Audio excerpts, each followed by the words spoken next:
Bismillah ar-Rahman ar-Rahim. Assalamu alaikum wa rahmatullahi wa barakatuh. As we welcome you once again on this Wednesday evening in conversation with myself, Inayat Wadi, right here on Salam Media. Now, tonight promises to be quite an interesting discussion, and we are talking about South Africa. We're talking about the government of national unity. My guest tonight, and we're honored to have Shahid Bolsen, who is the creator of Middle Nation.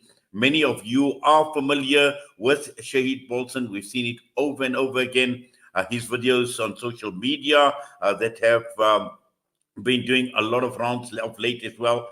And also the pleasure that I had sharing the stage with Dr. Allan, Boesak, anti-apartheid activist last week in Cape Town with Yumna Al-Said. Brother Shahid, Assalamu alaikum wa rahmatullahi wa barakatuh. Welcome. Wa alaikum assalam wa rahmatullahi wa barakatuh. Thank you so much. Yes, and to you as well, Dr. Allan Boesak. Assalamu alaikum. Wonderful for you that you're able to join us. Assalamu alaikum. Good evening. It's good to see you, and good to see you again, Brother Bolsen. And it's absolutely my honor. I'm humbled to be on the same platform as you, Doctor. My privilege. So I know. As we mentioned, as I spoke to you just before we got on live, Brother Shahid, you've had a few things to say about this government of national unity at the time of the elections, and particularly looking at some of the history in terms of governments and how governments have changed, regime changes as well. And in this one video clip, you cited examples like Venezuela, you spoke about Peru, and how directly and indirectly some of these regimes actually change. And you also made mention that South Africa could possibly be a target of this, and we're seeing it now. And Dr. Boesak spoke about this ideological nightmare that exists within this government of national unity. Just your thoughts and looking at this government, and we are talking of major ideological differences amongst the various political players in government. Yes. Well, first, let me just acknowledge that I'm obviously a complete outsider to the situation in South Africa, and I can't in any way whatsoever speak as an expert about the situation in South Africa. But what I do know about is my own country, the United States, and how they operate in the world and how they have operated in the world, and what their priorities might be and what their motives might be, and their modus operandi, what it has been over the years. The United States has interfered in over 88 elections since 1945. We just saw them doing that. Well, you can look at, as I say, there's different methods that they use, and I've talked about that before. There's different methods that they use in order to get the results that they want. So, for example, you saw in Pakistan the removal of Imran Khan. You see what can be, I think, properly understood as a so-called color revolution in Bangladesh, the overthrowing of the government in Bangladesh. You see now the CIA is providing the vote counting machines and technology and software to Brazil to potentially control the outcome of their next election. And I believe that what happened in South Africa was exactly what I warned about, which is basically, excuse me, the infiltration of the government of South Africa by the United States, by specifically the neocons in the United States, to infiltrate the government of South Africa in the form of the DA. So I understand talking about ideological differences, but I would argue that it's not so much an ideological conflict as a conflict of loyalties. The DA represents a party that is affiliated with and aligned with neoliberalism, hardcore, fanatical neoliberalism, and it represents, in my mind, again, as an outsider, but as a Westerner who has some knowledge and experience of how the West operates, the DA represents a Western agent in South Africa, a neoliberal agent, a colonizing class, representing the colonizing class in South Africa. And I don't see that, I see it as a conflict of loyalties more than ideologies, because anyway, the ANC has been neoliberal for decades. They have themselves pursued neoliberalist policies, even if they've been a bit sheepish about it, because they have their own pre-existing sort of anti-colonialist, anti-imperialist, anti-apartheid credentials. But nevertheless, they have pursued neoliberal policies. I think that getting the Democratic Alliance into the government was specifically a move to shore up the neoliberal faction, where the ANC, because of this is the nature of neoliberalism, by the way, it makes you unpopular when you pursue neoliberal policies, because inevitably it's a disaster for your country, and that inevitably causes you to become unpopular. And so I think that when you saw the in the last election, this wasn't suddenly that the population realized that the ANC was not able to confront the various challenges that South Africa is facing. They've been knowing that, but they've been in a state of denial about that. And I think that what happened in the election was them coming to terms with the fact that the ANC isn't actually capable of grappling with the challenges, because anyway, what they have done ever since being in power through a great deal of their tenure is only to increase the problems in South Africa. So the United States realized that the ANC was losing popularity, was becoming weaker, and there was a danger that other parties might take the government, parties that were not neoliberal, because anyway, the weakness of the ANC is based on their policies. It's based on their neoliberal policies that have created nothing but more problems in South Africa. So the United States, I think, understood that there was a danger that other parties that were anti-neoliberal could potentially take the government. So they funded and supported through logistics and through finance the Democratic Alliance to see to it that they would get in power, so that they could make sure that they wouldn't lose their influence in South Africa. Not only that, we now know, of course, that period between 1985 and 1989, the period of the secret talks between the elites of the African National Congress and the elites of the old white apartheid capitalist establishment, where the ANC had bound themselves to the neoliberal path that they would implement, even though in the policies that they had on paper and the policies that I, alongside Mr. Mandela, went around the country in 1993 and 1994 to convince the people that that ready to govern document is exactly where the ANC's truth and the ANC's heart was lying. But I mean, that was never the intention. So that was one. Then came 2019, when Ms. Helen Zille had that conversation with her supporters, and in which she precisely predicted what would happen in the 2024 elections, even to the numbers that the ANC would get around 40% and the DA would get around 20%. Now, no election works out that precisely. Nobody can foresee that far how the numbers would work out. You can work on trends and you can work on what you see may be developing issues, but you cannot be as precise as that. So that says to me that the situation that we found ourselves in after the elections in 2024 was not just by accident, or was not just the innocent income out of an election. Your idea, Brother Bolsen, that you say the United States had everything to do with this is absolutely true, I think. And the DA was they were not very open, but we discovered how the DA was in touch with the United States government, how they asked for support financially and otherwise, how the ANC actually saw this happen and did nothing about it, because the ANC knew that was the way in which they were going to go. I'm talking about what Mr. Zuma used to say, the ANC of Ramaphosa, not the ANC of the people.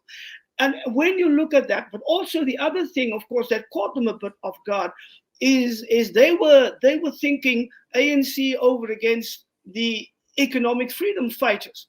What happened is that Zuma and the MK came in And that was a completely unexpected development, which pushed them into the point that they could no longer hide the fact that the ANC and the DA were actually ideologically working with one another, actually in one bed, as you described. So that is absolutely true. The situation now, of course, is what is beginning to be clear is that the pretense of the ANC to be a party of the people, for the people, with policies that would actually be in the interest of the people, that pretense, that mask is being ripped off.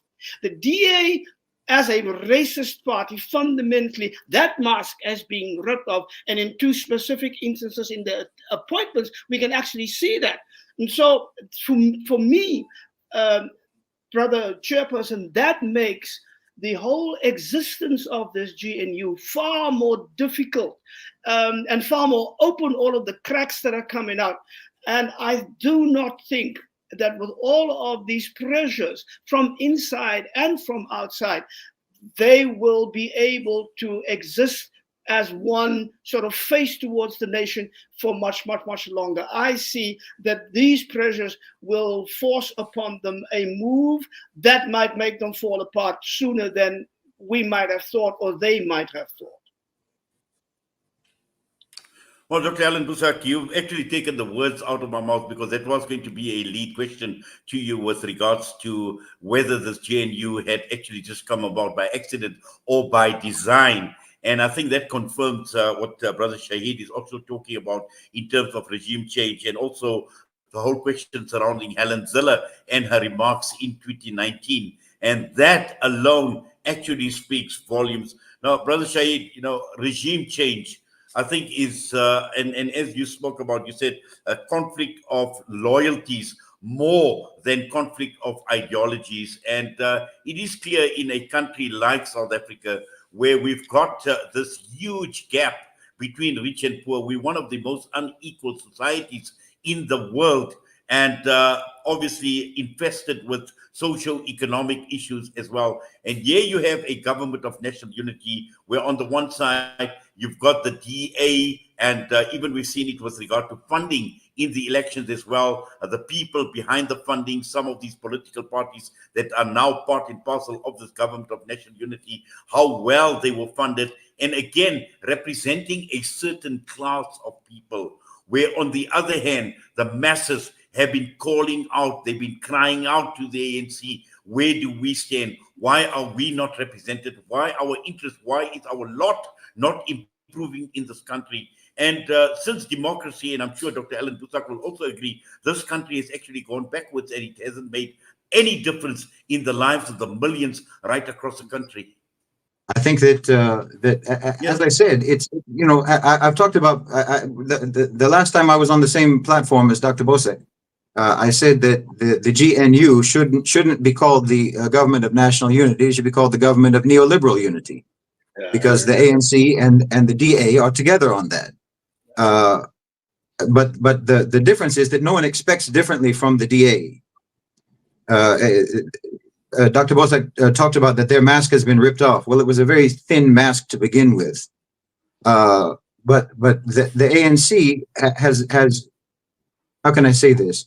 People have been voting for the ANC, in my opinion, based on their history, not on their present. Based on their memory of the ANC, not on their experience of the ANC. So they're willing to give a benefit of the doubt to the ANC that it has for a very long time not deserved. I think that Dr. Boesak is absolutely right, that the mask has been ripped off. Now, if you want to make a difference between the ANC and Ramaphosa's ANC, I don't know, but I think that you need a different party altogether, because the ANC is the ANC as it exists today, and it has deteriorated morally. It has deteriorated in terms of its actual connection to the population and its concern for the population and its loyalty to the population. And I think that the very reason, this is the almost a paradox or an irony, that the very reason that the ANC has lost or was losing its popularity and has become weaker and causing mistrust among the population is because of their pursuit of these neoliberal policies, their alignment with Western capital, their either fear or for whatever other motivation, their cooperation with the West, their cooperation, if you want to call it that, you could call it subordination to the West and to the United States. This is what was causing their decline in popularity and the mistrust by the population, which is why they ended up not being able to, why they lost their dominance. And it was epitomized by their selection of the DA as who they would make a coalition with.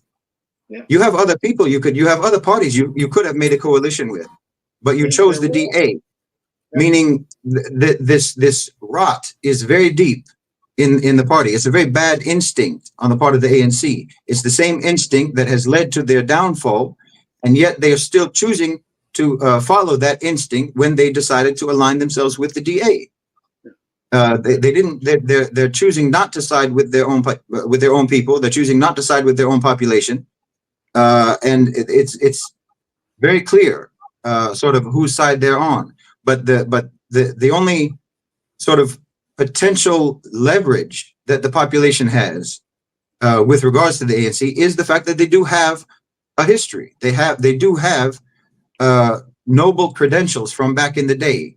And they did at one point have articulated morals, articulated principles, articulated values that they can be called to account for. The DA doesn't have that, but you can still potentially call the ANC to account for their values. If you require them to re-articulate their values and declare their values, then you can potentially call them to account for that. True. Dr. Boesak. I hear you speaking, Brother Bolsen, and I as I look back over the many years of involvement, and first with the ANC and then outside of the ANC, but always in the political situation of our people, I've come to realize that people of my generation, and many of the activists that I worked with for so long, there is a trauma that we have experienced, and the trauma is this: that the ANC that we had in our heads and in our hearts as we heard about them. Look, people like me have not seen Nelson Mandela since we were born. I mean, so and our involvement, we haven't heard him. We heard of all these legendary figures.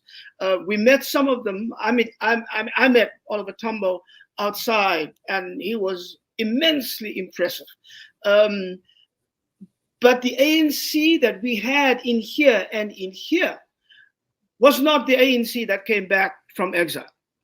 And that was a traumatic thing for us as that realization dawned upon us. And over the last 30 years, that realization has become such a reality.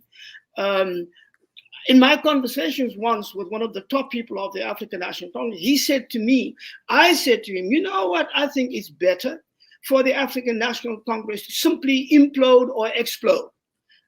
Just fall apart, so that we can have an opportunity to build on the ashes of that thing, a new movement that our people can have faith and trust and confidence in. Because the love that the people had for the ANC has been so viciously betrayed that is no longer good for us. His response to me was that, remember, if the ANC falls apart, our people, because the ANC is so intricately involved in the lives and the history and the dreams and the hopes and the aspirations of our people will not be able to deal with that trauma, was his response.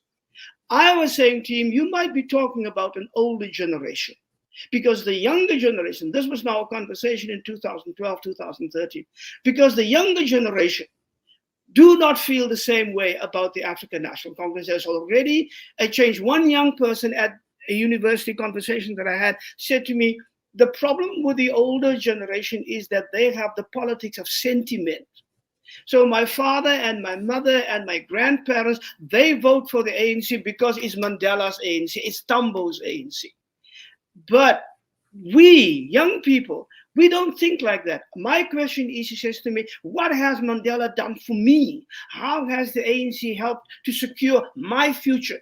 And the response that I feel is totally different from that of my parents. And that's where we are now. So that even some of the older generation are now realizing that ANC that I had in my heart and in my mind, that's not the ANC. That's why Zuma was so successful in his distinction between the ANC as the movement of the people that he grew up in, as an 80-year-old person, as somebody who at his age of 16 devoted himself to MK, and the ANC that he now calls the ANC of Ramaphosa, which is the ANC that, as it evolved in the last 30 years since the deals that they made with the old apartheid establishment. So that is why that thing resonates.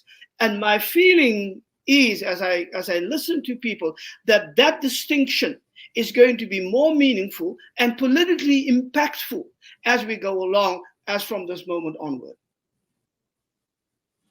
Yes. If I And may, also, Dr. Allan Boesak, I think. Okay, go I'm ahead. sorry. I'm sorry. I know you want to move on with other topics and other questions, but I just wanted to comment to give ANC some kind of I guess benefit of the doubt or understanding, if not pardon. 30 years ago, the world was very different. True. The world itself was tremendously different 30 years ago. It was a unipolar world. The Soviet Union had collapsed. America was the last man standing at the end of the Cold War. Neoliberalism was almost not a choice that you could make. And I think that older generations are still stuck in the mindset of the way the world was when they were young. And they think of their idols and their heroes the same way, even when they get older, even when those heroes deteriorate and their values deteriorate. You still have in your mind the way they were when they were young, and you still think of the world the same way it was when you were young. But young people today are living in an incredibly different world, in a tremendously different world, and their expectations and their aspirations and their realistic plans or realistic strategies for a way forward for South Africa is something that probably wasn't even conceivable 30 years ago. For example, multipolarity. For example, Brics. These are things that were unthinkable 30 years ago. So the South Africa or the ANC rather fell into the trap of neoliberalism to a certain extent because there was no other game in town. But today there is. Now there are choices. Now there are other ways to go. There's other ways to develop your country. And in fact, I think I'll let us move on to something else. But I think that the real reason why America infiltrated the government of South Africa and supported the DA and did what they did, and why they're doing what they're doing all around the world, is precisely because they want to undermine the Brics project. I don't think that there's any way that you can look at the domestic situation in South Africa without putting it within the context of the entire Brics project and America's animosity to that. Absolutely. I agree with you, except when I talk with young people, and I'm taking that forward in all the ways that I can, that we are saying that by the beginning of the 1960s, thinking of somebody like Kwame Nkrumah already then said to African countries, look, this independence that we are chasing and that some of us are having right now, look very closely, because there is such a thing as new colonialism. When this phase is over, this is what they will try. And he wrote eminently sensible things about that. So young people who go back to Nkrumah now and who quote him now in their debates about coloniality, decoloniality, anti-colonialism, as we are now seeing, and what is happening in West Africa right now, they are saying to me, how come that generation did not listen more closely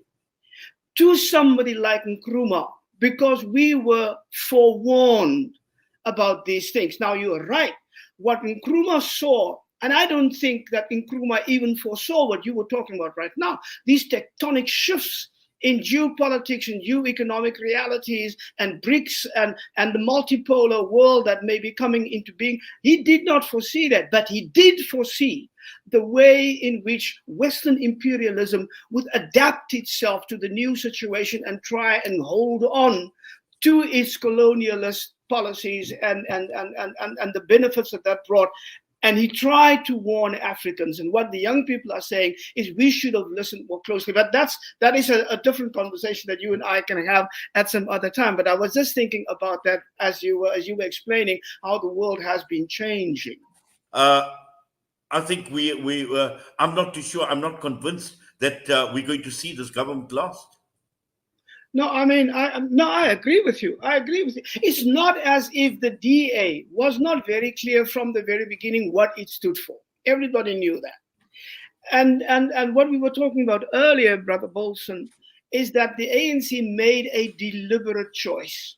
They could have gone the other way. You know, South Africa basking in the glory, taking the case to the ICJ, but we're still not doing enough. And recently, we've actually heard rumblings coming out of Israel, going to the United States of America, putting South Africa under pressure regarding the ICJ case and withdrawal as well. So you've got that pressure coming from that side as well. And on the other side, it does appear, and from what Dr. Allan Boesak is saying, he mentioned Glencore, he spoke about coal exports, it's business as usual. Yes, well, I agree completely. And I would say that this is why it's important to understand the nature of your government, the nature of the GNU as a government of neoliberal unity, and the DA as an agent of the United States, and understand what actually took place, so that you have realistic expectations about your government, and which means that leadership has to come from the people. You can't expect leadership to come from this government. Leadership has to come from the people, and whatever pressure South Africa may be under from outside, whatever external pressure South Africa may be under, the people themselves have to exert more pressure. Their pressure has to match and surpass whatever pressure the government is receiving from the United States or from Israel or what have you. I won't even talk about pressure from Israel. They don't have the power to pressure anyone. The United States has the power.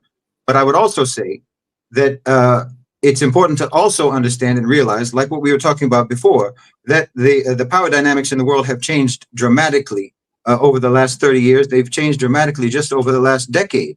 In fact, they've changed dramatically just over the last 3 years. So even when you talk about America putting pressure on South Africa, for example, threatening sanctions or what have you against South Africa, which never happened and won't happen, America is bluffing, because they don't have that kind of power left, and they don't have those kind of options. They don't have the power to exert that. They don't have the option to exert that kind of power anymore, because it's not a unipolar world anymore, and because South Africa is part of Brics. And the very reason that they're interested in trying to interfere with South Africa is because South Africa actually has options now. They have options that they didn't have 30 years ago. They have options that they didn't have a decade ago. And this is why it's very important for them to try to control it. This is why they want to put a Zionist or a pro-imperialist, pro-colonizing party in the government, because they know that they can potentially lose South Africa, and they can potentially lose, as a result of the Brics project, they can lose their hegemony globally. So this is extremely important to them to try to maintain. And the government, you have to understand, whether you want to believe that the ANC is a hostage to American pressure, or if they are themselves morally deteriorated to the point that they're basically the same ideologically as the DA, and simply don't want to be exposed completely as neoliberal colonizing collaborators, whether you want to believe that they're hostages or they are willingly participating in this, the point is that you have to support their ability to refuse Western pressure. In other words, you have to increase your own pressure as a population from the grassroots. You have to increase your pressure. And I'm not saying just match the pressure that they're getting from outside. I'm not saying just match the pressure that they're getting from the West. You have to surpass it. You have to pressure your government to the point, just like Brother Boesak was saying. You have to push them to where it's impossible for them to take a pro-Zionist stance, where it's impossible. Because at the end of the day, you can't, it's not a dictatorship. You do have elections, and even if the US can interfere with those elections, even if they want to rig the election, still the outcome of that election has to be plausible. Even if it's a fake election, the outcome still has to be plausible in some way, because you want to still maintain the appearance of a democratic system. So you can't have a government that is completely in denial or in defiance of overwhelming public pressure on any particular issue. And I would say that, for example, on this particular issue, the issue of Palestine, the issue of Gaza, the issue of the genocide, I think that the people of South Africa should support the Article 6 campaign that we're supporting, which is to invoke the Article 6 of the UN Charter against the United States, to have them expelled from the United Nations for their persistent violations of the principles of the UN Charter. This is how you surpass the pressure. You don't just match it. You go for what is, you double down and you escalate in terms of the pressure that they're applying. Then you return the pressure. Okay, you have the ICJ case, that's some pressure. Now let's say, well, let's actually see whether or not the United States, which is actually the one responsible for the genocide in Gaza, let's see if the United States can stand the scrutiny of their use of the veto power, for example. Can they stand the scrutiny of whether or not they have upheld their commitments to international law, or whether they have persistently violated the terms of the UN Charter? And if they have persistently violated the terms of the UN Charter, well, then the UN Charter has a provision for expelling them on that basis. So this is how you can escalate the pressure, rather than giving them, you as they say, you shoot for the stars so you can land on the moon. And I think that you simply cannot expect for your government to take a moral position. You can't expect for your government to take the principled position when you know who they work for. So you have to apply more pressure than the pressure that they're under from their Western managers. Yeah, well, but you are absolutely right. I mean, it's a bit of a dilemma that there are many people now, in light of the inaction of the United Nations to act against a country like the United States, that have for the last, 70 years or so, consistently broke what they call the rule of law and the Charter of the United Nations by their interventions, by the chaos that they bring, by the assassinations of leaders, all of those things. That is very clear. But it looks as if the United Nations is totally still in the grip of the US, and now every now and then of the UK and its European allies. But that situation is changing. I was privileged to be part of an international commission between 1991 and 1993 that worked on the United Nations and the reforms that we would like to see. And it amuses me to see how what we identified in that commission and our final report then, no more than 30 years ago, are exactly the issues that have surfaced now. And it's because with all of these mistakes and difficulties and failings, the UN, is the only international platform that we have. It is a charter that is agreed to by every single member. So Brother Bolsen is right. If they had agreed to it, if they had undersigned it, then it means we can hold them accountable to the things that they have accounted themselves for. So it seems to me that it is now with Gaza, and your friend from the United States is absolutely right. I mean, Gaza has changed the way we think about the world and the rule of law and the politics and the morality of politics and the politics of morality and all of those. Fundamentally, never, not even South African apartheid with Sharpeville and Soweto with the killing of our children in that way, has been able to be such a dynamic force as Gaza. It's also, I have said to people, and you may have heard me say that, I do not think that ever since the 1980s, our people in South Africa have been brought together in a united fashion, in a strength and in a purposeful way, in the way that Gaza has brought us together. Now, all of these things are very meaningful if you can translate that into international politics. The solidarity you have seen from across the world, especially from young people on the campuses in the United States. You heard me quote that young woman from Columbia University when they asked her, look what they are doing to you, your career might be in danger, your life might be in danger, all of that. And her words will forever stay with me. It is beyond me to remain silent on these issues. Now, that is an international solidarity resolve that we are embracing almost instinctively now. I mean, in Germany, they have to make solidarity with Palestine a criminal act, which is what they have done. In the United Kingdom right now, there are no less than 6 journalists that have been detained without trial, that have been raided, their homes, their phones, their computers, their way of making a living for themselves totally taken away by Keir Starmer's Labour Party government. So the person who called the West all post-democratic societies may be absolutely right.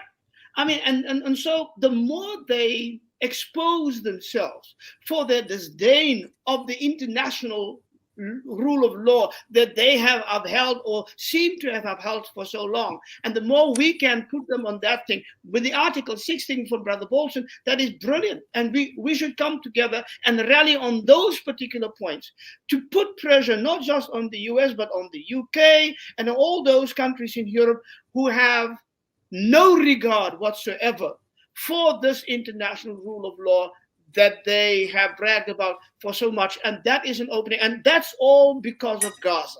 And it seems to me that that is one of the pressure points that we can add to the list of things that we have to do and to our responsibility. So yeah, I agree with that. But I would like to say that we must not, because of our frustration and anger at the inaction of the UN, let go of the UN as a platform that they can once occupy only for themselves, where we think we have no say because they have determined that they have the only say. Challenge them on every single issue that is the domain of global solidarity, now that we have awakened to the issue and now that Gaza has awakened in us the kind of commitment that we might have thought at some point, global commitment that we might have thought we have lost.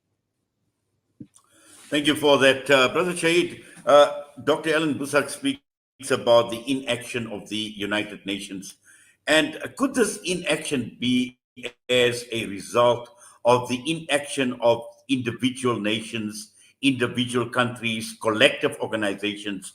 As we've spoken about, South Africa, the Government of National Unity, and again, in how South Africa has reacted to the Palestinian struggle. And yeah, I'd just like your thoughts on the Arab world, in particular, the immediate neighbors of Palestine, and also at the same time looking at their response to this genocide, their inaction, because we've seen the Arab nations repeatedly calling on the United Nations, which has proven to be ineffective. And I just needed your thoughts on the Muslim world and what the Muslim world's response to this Gaza genocide should be. Well, first, I would say you began by talking about the inaction of the United Nations, and I think that the idea that the United Nations has become an impotent organization, and I just want to reiterate that the United Nations is not, by any stretch of the imagination, an impotent organization. If it was an impotent organization, America would have no interest in dominating it. They would have no interest in controlling it if it wasn't potentially powerful. So the United Nations is undermined and sabotaged by American domination. It would otherwise be an effective and extremely important organization. It is, as Dr. Boesak said, it is the only international body with the mandate for the enforcement of international law. This is an absolutely crucial organization. The charter is beautiful. There are many incredibly important and useful programs and other wings of the United Nations, like UNRWA, WHO, and so forth. So it's a very powerful organization, which is the only reason why America wants to control it, because it is the mechanism for accountability, and that's the main thing that has enabled America to act as a rogue state for these 8 decades, nearly 8 decades, is because of their domination of the United Nations, which guaranteed them impunity. Which is why we are seeking for the invocation of Article 6 to expel the U.S. from the UN, to thereby remove the impunity from them, and they can potentially be held accountable. Now, with regards to the Arab states and the perception of their inaction, I would say, first of all, that you have to remember where they are and what their history is. They have very deep scars and fresh memories of American aggression and American violence. You had Iraq was attacked in 2 Gulf Wars, occupied for over 20 years, and those Western imperial forces are still there now until today, even though they have been told to leave. We've had war in Syria, we've had war in Lebanon, we've had war even in the 50s in Egypt, war in Libya, invasions of all of these places. Not to mention the fact that the first head of state who was there was ever an attempted assassination by the CIA of a head of state, it was in Syria in the early 1950s. And then, of course, there was the overthrow of Mossadegh in Iran. So this region is intimately aware of what America does and how they operate. And they also understand that Israel itself, the historical function of Israel, or at least one of the primary functions of Israel, has been specifically to disrupt and destabilize the Arab region. So they're coming from a position that's quite unique compared to any other countries with regards to how those countries respond to the situation in Gaza, in that they have felt the vengeance of the United States firsthand. Many, many times. The reality is that they're in a very sensitive position, number one, given their history and given their location. And number two, you have to actually understand what they have done. You have to try to follow what they have actually done. It's not just the relief that they've provided, the relief packages, the aid and so forth that they have provided to Gaza, which is more than anyone else. Qatar and Egypt are the ones who are negotiating and mediating in the negotiations between Hamas and Israel. Those are Arab countries. The UAE was the first country to even raise a ceasefire resolution at the UN that America shot down. Algeria was the country that brought the case to the UN in response to the ICJ emergency provisions to call upon the Security Council to act upon that. Now, I know, again, that's trying to make an appeal to the United Nations, but what else do they have? There are many things that these countries have done in terms of, for example, Mohammed bin Salman is using America's desire for normalization between Saudi Arabia and Israel as an opportunity, or as leverage, rather, to call for the establishment of a Palestinian state, saying that it's contingent upon a Palestinian state. Establishing that along the lines of the Arab Peace Plan of 2002, or the Arab Peace Initiative.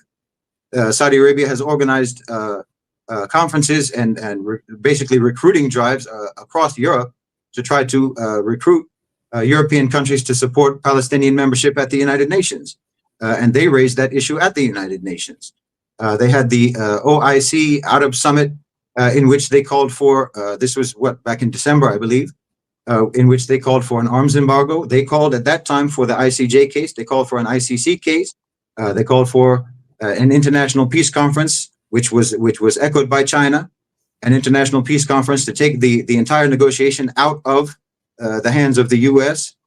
And that the peace process should be that the international peace conference rather should be focused upon a framework, again according to the Arab Peace Initiative of 2002, 20 years ago, which is the global consensus and the position of the United Nations, the withdrawal to the June 1967 borders by Israel, dismantling of settlements, the recognition of Jerusalem, the rights of returning of refugees, and so forth, meaning a long-term solution along the framework that's recognized by the international community, the two-state solution. So it's not that they have done nothing. We have to be honest about that and say we may be dissatisfied with what they have done, or we may be dissatisfied about what they may be able to do, but it's simply dishonest to say that they've done nothing. The same with South Africa. The ICJ case isn't nothing. The ICJ case was unthinkable 10 years ago. And I think that it's also important to point out that the ICJ case itself only took place because Brics exists. Because Brics exists as an economic and political entity in the world. Without that, without those economies that are in Brics. Now, Brics has a greater percentage of global GDP than the G7.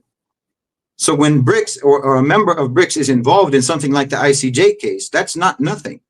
Yes, it's incredibly offensive when a country continues to have its trade relations with Israel, but we can't be dismissive in any way about the things that they have done. Just to get final thoughts from both of you, starting with you, Brother Shahid, just some final thoughts, and then we'll get some from Dr. Allan Boesak. Okay, well, again, with regards to South Africa, I can only look at it from the outside, from the perspective of Middle Nation is concerned about the organization that we've started, or the community that we've started. We're concerned primarily about the economic sovereignty, political independence, and psychological decolonization, first of the Muslim world and then of the global South more broadly. So I look at South Africa within that context, or within that framework. This is why I see the intention or the motive of the United States in South Africa is to keep it within its sphere of influence, or its hegemonic power. And specifically, their objective is to undermine and sabotage, and if they possibly can, destroy Brics. And if they can't destroy Brics, then they want to infiltrate Brics, and so that they can commandeer Brics. This is especially from the neocons in Washington. You can see from the founding members of Brics, Brazil, Russia, India, China, and South Africa. America has targeted every single one of these countries individually. Like I said, even the color revolution, or the overthrow of the government in Bangladesh, was a targeted attempt and a move made by the United States against both India and China. They're making moves against India. They're making moves, as I said, to try to control the outcome of elections in Brazil. Obviously, both China and Russia are under a relentless campaign of demonization and isolation. There's a Cold War being waged by the United States against the Brics project, which is to say it's a Cold War being waged by the United States against the possibility of multipolarity, or against the reality of multipolarity, because the reality is that it does already exist. And the way that they want to do that is by trying to undermine each individual country that either is in Brics or may be joining Brics, so that they can head off the possibility of there being an alternative to them. So they're very interested in undermining that. And I look at what is happening in South Africa from that framework and through that lens and in that context. And I believe that, again, you can't in South Africa expect leadership, certainly not moral leadership, and certainly not leadership that reflects loyalty to the population. You can't expect that right now from the government that you have. So leadership has to come from the grassroots. It has to come from the people.